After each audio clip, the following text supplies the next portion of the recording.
Well, here we are. Alice took care of what tormented her, but it is apparent that she is still quite mad. It kind of makes you wonder, is any of the real world actually real? Is she living a dream world, like two separate dream worlds, and nothing is happening? Or is it kind of the way, are we supposed to kind of go where the game implies that it's going? Where Alice does navigate the real world, but just with embellishments, with all the mushrooms and things like that.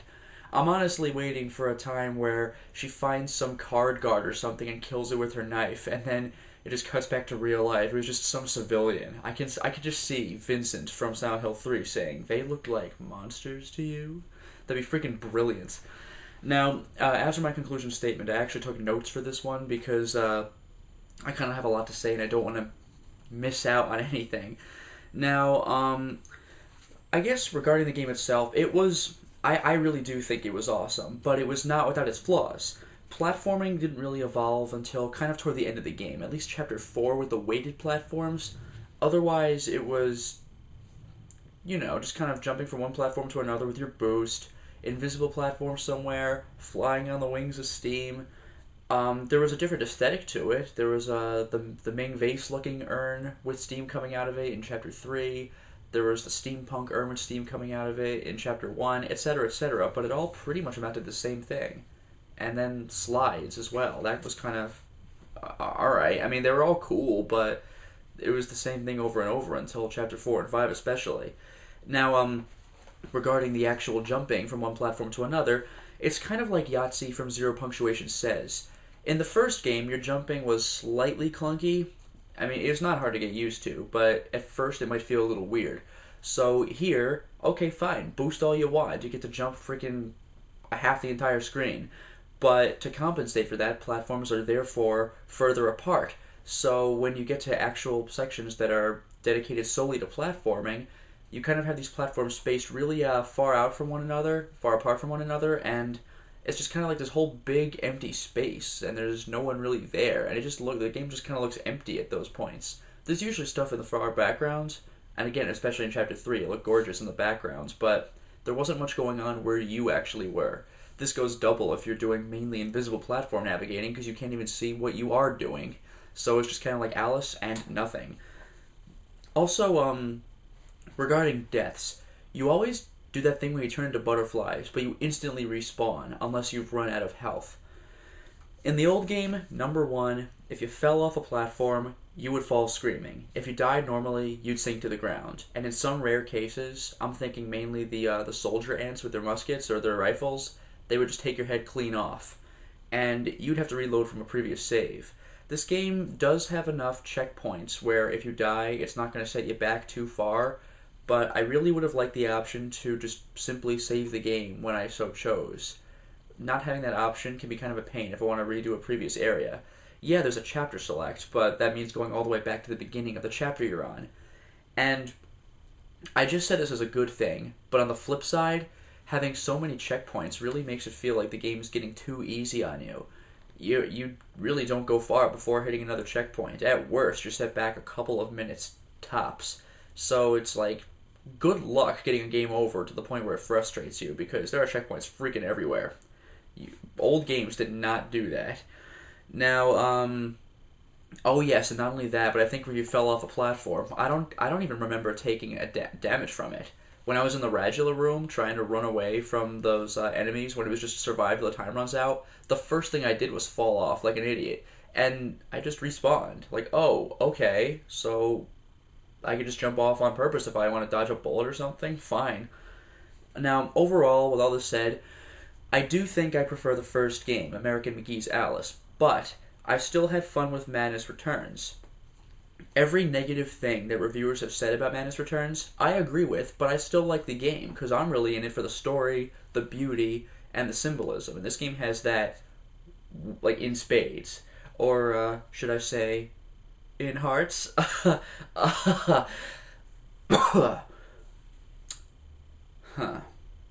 But yeah, no, I still really like this game anyway. Although the gameplay, it really feels like it was made for consoles rather than for the PC. Although obviously it has a PC port.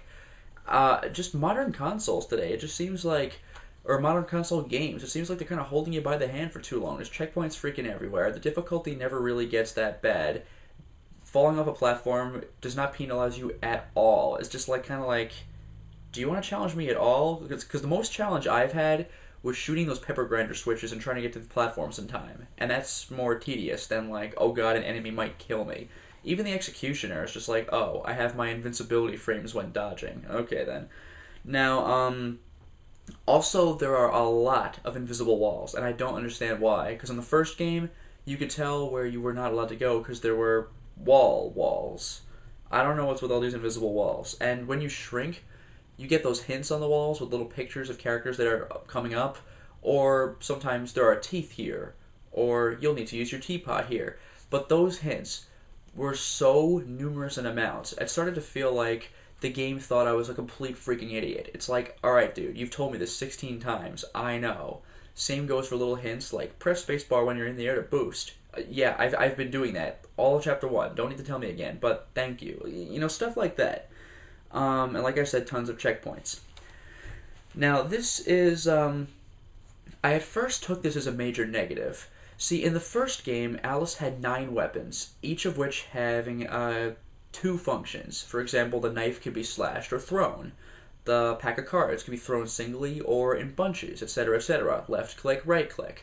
But in Madness Return, she only has 4 weapons, and each of them only have 1 use. At first, I thought that was a big, big negative, because, dude, come on, you literally cut her weapons in half and then subtracted 1.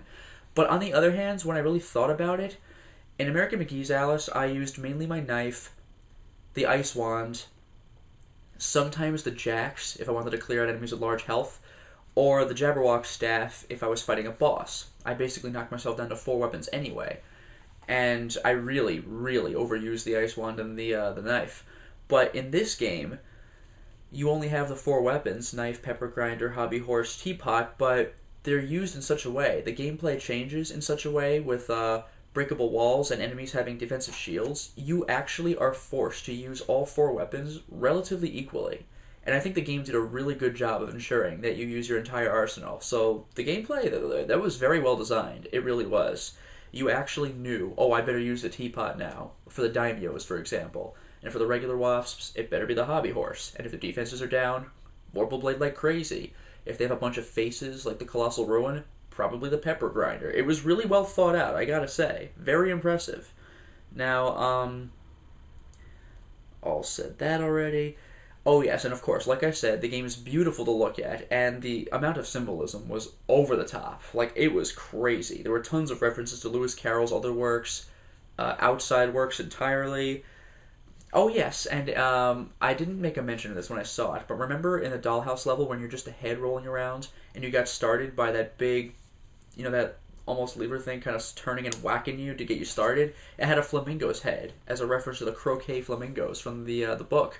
And also, it's kind of a nod to probably even American McGee's Alice, because one of your weapons was a croquet mallet, whose head was that of a flamingo. Very creative. And other symbolism, the Puppet Master turns living children, or in Wonderland, insane children, into dolls. In real life, it was metaphorically, because they kind of lost their sense of self, because they were whored off, and they were given numbers, not names, which is pretty creepy. And this Dr. Bumby is all about forgetting. But in Wonderland, they were literally turned into dolls, and you knew that they were once living children because, you know, when you hit the dolls hard enough, you could see their organs inside. So they were once alive, and kind of still are alive. And it also explains the existence of the ruins. I've been kind of wondering what the hell they've been doing in the game for the entire time, but it looks like that's what happens when the dolls are really ruins, because the dolls were still kind of looking like people, but the ruins just have a China doll face, which is all you can recognize of their humanity, and otherwise they're just black corruptive goo, or corrosive goo, and I guess that just shows that they're completely beyond hope of being redeemed. They're ruins. They're straight up. They're just shells of their former selves. I was bothered that the ruins have nothing to do with Lewis Carroll's work, but on the other hand, there's so many freaking references to Lewis Carroll's work in this game, and the ruins are more relevant to Aralys's current plot, that, you know what, it's okay. Now, oh yes, and of course we only discover this about the ruins toward Endgame, when we see the whole Puppet Master plot. It kind of reminds me of Silent Hill 2 and 3, in that the creatures and environments tell you what's going on from the very beginning of the game, but you can't understand it until you've played through the game and come to your revelation. So it was a nice touch. One little thing that kind of threw me off was the ice snark, by the way. I mean, we saw snarks in the first game, a regular one and a fire one, but the fact that this one, when you first meet it, it says ice snark. And I'm like, okay, what other kinds of snarks are we going to fight? None.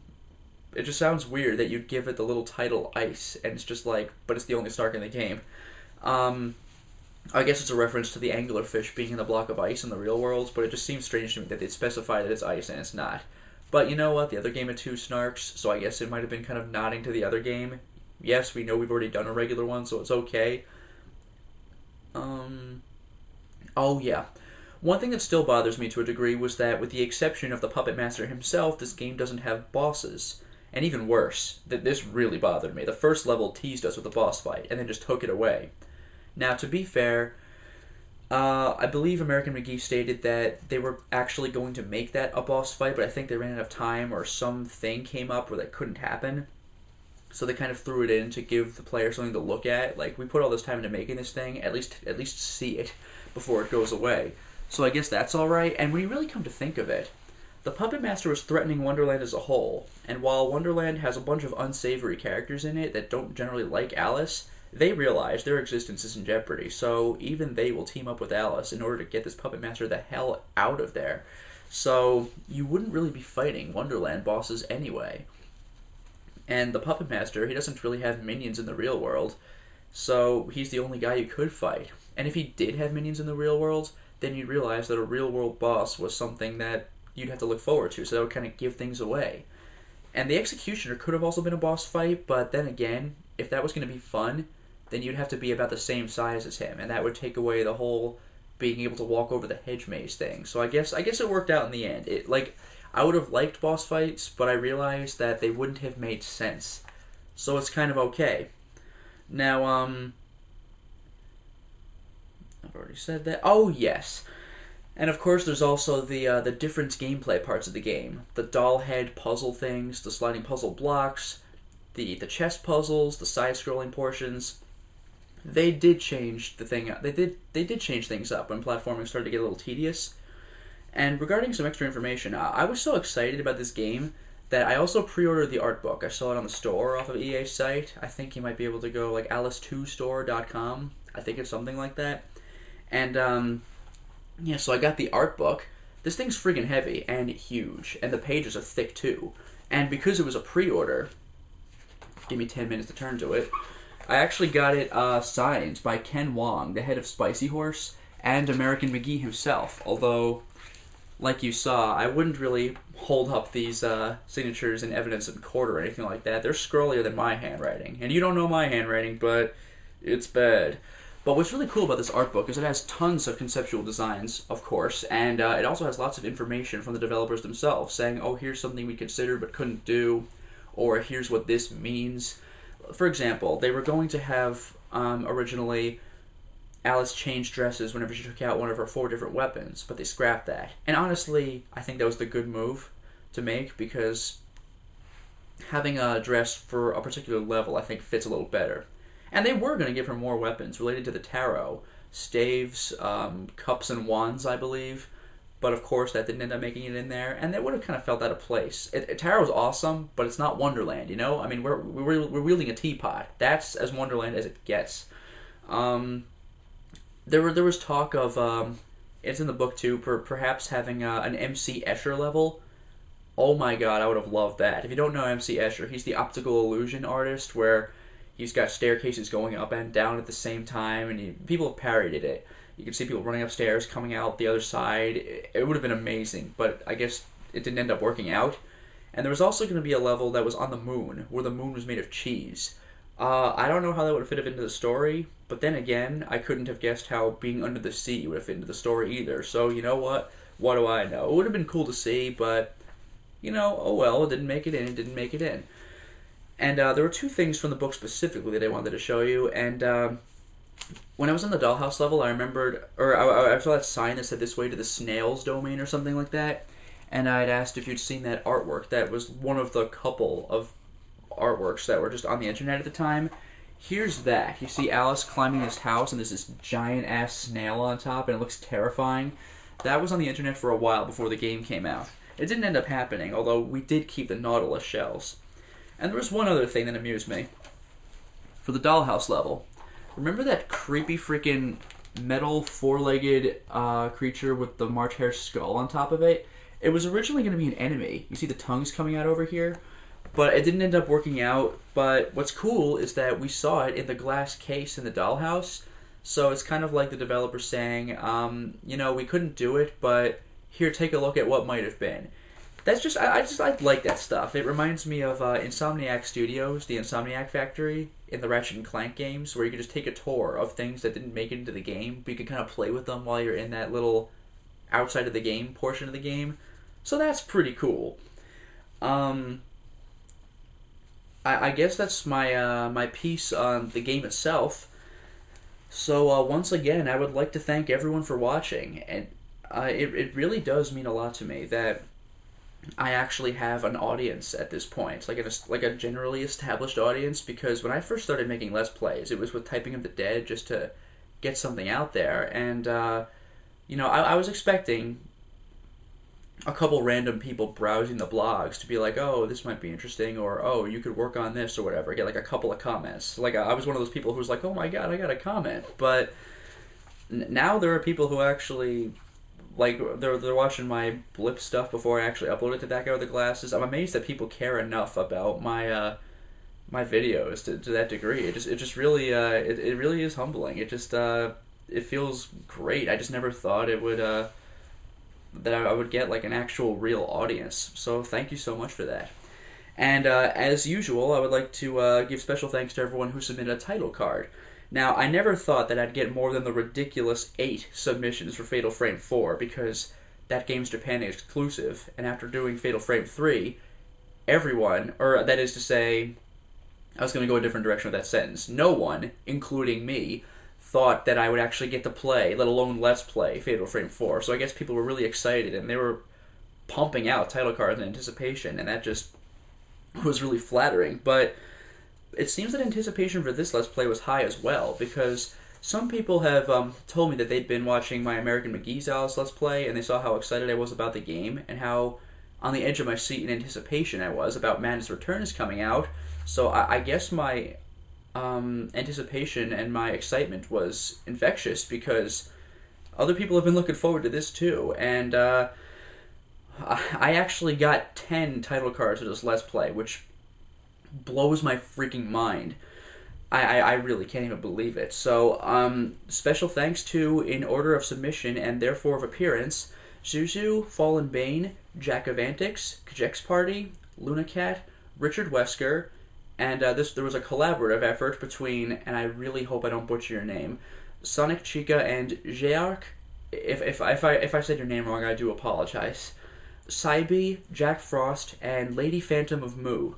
Thank all of you so much. It really staggers me that so many people are willing to make these awesome works of art just for, you know, my set of videos.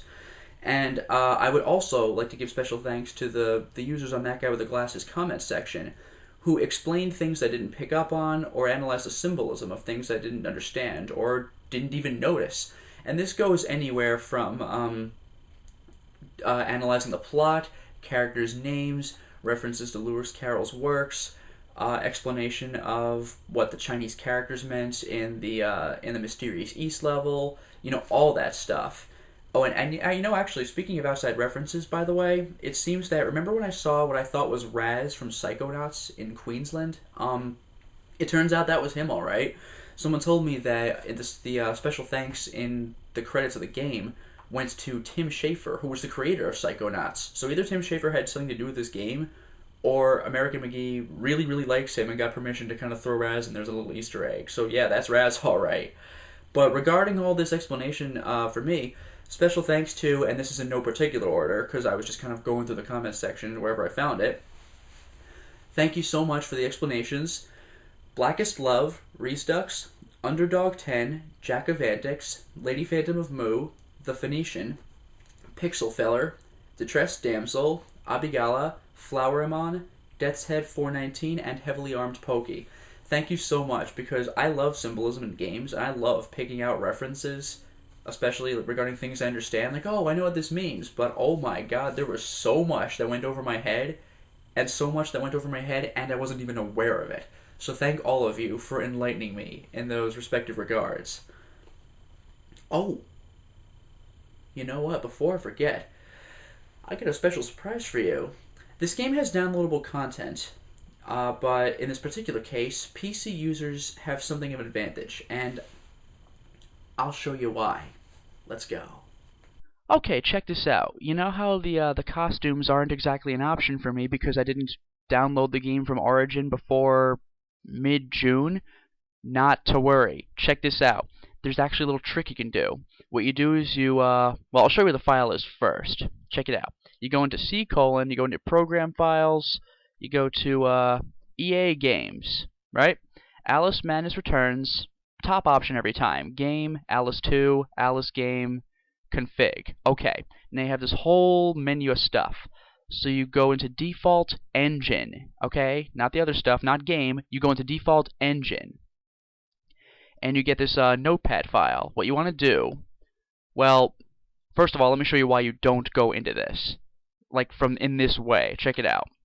I'm going to close the file. Do you want to save? Sure. Uh-huh. Access is denied, right? It's not going to let you mess with anything. That's okay. What you do, yeah, don't save. What you do is instead, you go into Notepad. But don't just go into Notepad. Right-click Notepad. Run as administrator. That's what you gotta do. Run as administrator. That way, the game will think that you have, or the computer will think that you have authority to make changes to this kind of thing. So when you're in Notepad, open, go into all those menus I just told you. It defaults to text documents, make it all files. Then you could go back into Default Engine. Now what you do is, I'm just going to Control F, the find function, and type in special. Alright, check this out. GIS Special PC Edition equals false. Easiest thing in the world. Change it to true. Okay? GIS Special PC Edition equals true. It defaults at false, make it true. Save? Yes. Done. It's saved. That's all you do. You flick a goddamn switch. That's how you activate cheats in Deus Ex. And yes, with Deus Ex, that's how you do it. You have to go into the config menu and turn the cheats on by flicking that digital switch. So, yeah, just to show you, the costumes are actually on your disk for the Alice game. All you have to do is just activate them. That's all it takes. Let's go straight into the game. Okay, we're in the game. One thing I should warn you about is that there's two things. Number one, this should, like the thing I explained should work, but if for some reason it doesn't, simply go into the file the first way I did it, the quote wrong way, right-click the file, go to Properties, and make it read-only. That way the game won't switch it back. I did that myself when I was tweaking frame rate issues. And regarding that, tweaking other stuff, don't just go around messing with your file. You could screw up your game. That's why it makes it default access denied. I would only activate the PC edition thing, and that's it. Oops, I'm clicking new game over here. Yeah, okay, new game plus, chapter select, blah blah blah blah blah. Play American McGee's Alice. That wasn't an option before. Looks like it worked. One thing I should tell you though is that American McGee's Alice is not part of the disc. So what this does normally, if you click on it, is it would close Madness Returns and open American McGee's Alice, obviously. But because I don't have American McGee's Alice in the proper directory, all this will do is force quit the game. Don't bother clicking on this unless you actually downloaded the complete package from Origin. By the way, American McGee's Alice is not available on Origin or on Steam. You can't get it. So I hope you have a 360 or a PS3. Because if you're a PC user and you didn't jump on that, like, 5 or 6 day deal, then you're out of luck unless you want to spend $70 for an original copy. I'm lucky enough to just have an original copy from a freaking decade ago. But if you're not, then you're screwed. Sorry. It's infuriating, actually. But, at least we can get the costume pieces. Now the console users, they get a free American McGee's Alice, but they will have to pay $5 for the extra costumes. Now it's actually not an extra content. It's and let's go straight to chapter, I don't know, Queensland is the best chapter in the freaking world. Oh, you can even select which parts of chapters.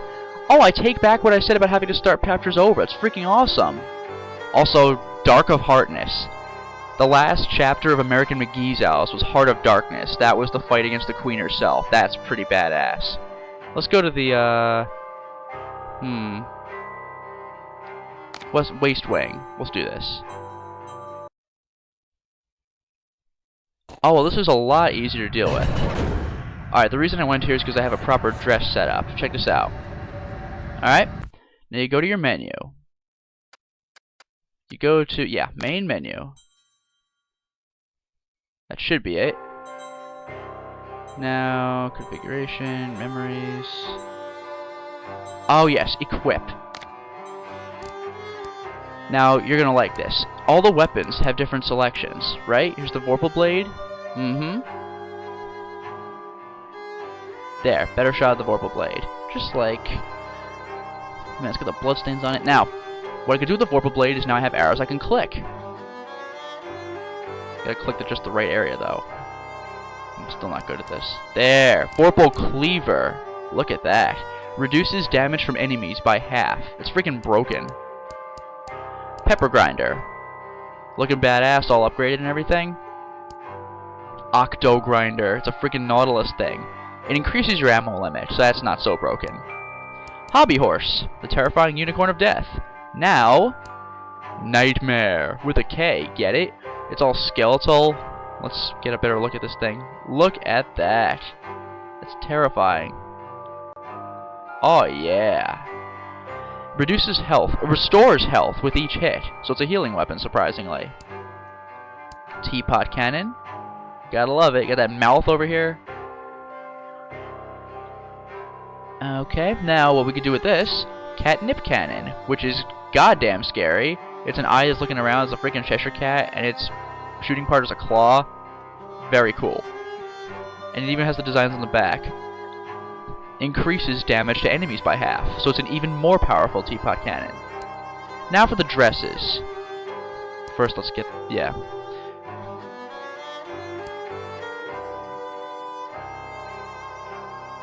Oh, okay, classic dress just is this dress, but like you always wear it. You regain health while you're shrunk. So, just forget the violets, just all the time. You just get health back when you're shrunk. Steam dress, we've seen this. Breakables drop more teeth and roses. I guess you equip these things, they give you more abilities even in-game. Cool. And we got the whole back thing, we got the shiny clock thing on her bow. And this is that creepy anglerfish, like a snark. And it's got the glowing light at the bottom. Enemies drop twice as many roses, in case you're really getting your ass kicked. Silk Maiden, from the Mysterious East. Enemies drop twice as many teeth. That's useful. Got the mask over there. Royal Suit, one of my favorites. Complete with chessboard pieces. We got the card suits. Health limit. The health is limited to 4 roses, so this is like hard mode. Skull here. I guess 4 roses representing each 4 suits in the deck of cards. Misstitched. Shrink sense duration is doubled. I guess that's when you leave shrink sense, you can just kind of keep it out for a while. You get the little China doll in the back. Now we get to new dresses. Things that we shouldn't be able to get normally. Caterpillar dress. You always have shrink sense active, so you always see annoying crap on the walls.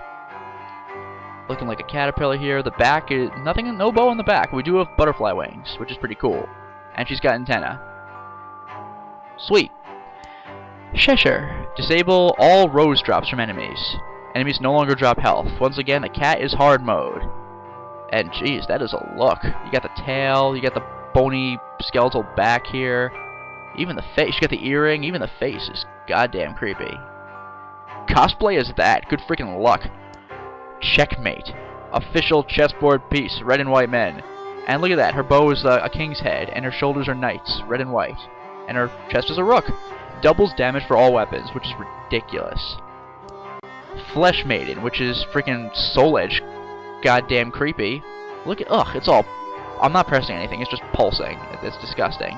It's got an eye up here with a heart on the eye, a mouth down there, ugh. There's all this stuff. It's freaking hysteria at any time. And you can go nuts. Look at her eyes. Ugh. Late but lucky. She looks like the Mad Hatter. But, no, she looks like the March Hare, excuse me. So she's got the, you know, the appropriate outfit for the March Hare. The bow is paws, rabbit's feet, or hare's feet, I guess. Of course, wearing that watch, which goes up to 13. I love it. Imbued with the power of shrinking violets. I thought that was just like you could shrink and get health back, but the classic dress says it does the same thing. Maybe that's just, maybe this does it before you beat the game, because I'm pretty sure the other dresses did not have their powers before I beat the game.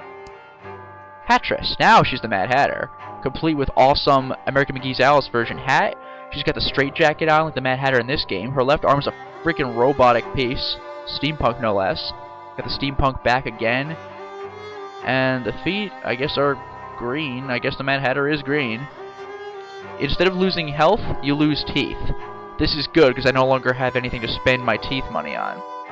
Holy crap! Look closely at her eyes, very closely. Her irises are gears and they're rotating. That is insane. Nice touch, man. Nice touch. And then we're back to normal. Whew, so there you go. Yeah, you can totally get the dresses you wouldn't normally have been able to get for free by simply flicking a switch in the config file. If you want to get American McGee's Alice, either pay a lot of money for it on eBay or simply download it for $10 on the 360 or PS3 network, which I personally cannot do, so I kind of lucked out on this one. And speaking of American McGee's Alice, I know that I can probably make this link work if I simply redirect my file, but when I click this, it asks me to put in my Alice CD, and I really don't feel like putting a no CD patch onto a game that I have the CD for. And you know what? No matter which game I play, if I want to play Madness Returns, I need the Madness Returns CD. If I want to play McGee's Alice, I need the McGee's Alice CD. Or, if I made the link work, if I want to play McGee's Alice, I'd still need the Madness Returns, DVD. So either way, I'm going to need some sort of disc, so I might as well just leave this link be and just play American McGee's Alice with my disc. It's all good. But yeah, that's how you get awesome extra content in this game at no extra cost. And no, I can't really say I'm stealing from EA here, because number one, it's on my disc, and number two, it hasn't been offered again. You still can't get it, or American McGee's Alice on Steam or Origin, so you know what, if you own the content, you might as well use it. You're not going to get American McGee's Alice, but you still get to play with some extra stuff in the game. So, have fun with that. I hope you have been enlightened. I guess with that, farewell.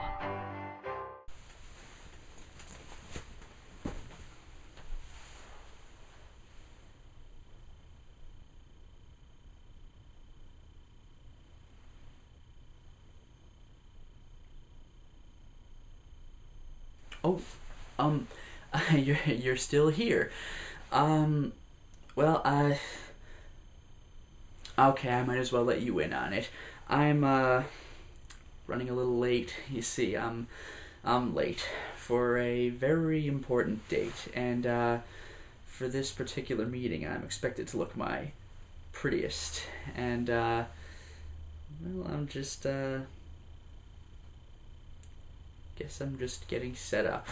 You don't need to worry about the details, but I am running a little behind on schedule, so I must be going. If I take any longer, I'll miss the train entirely.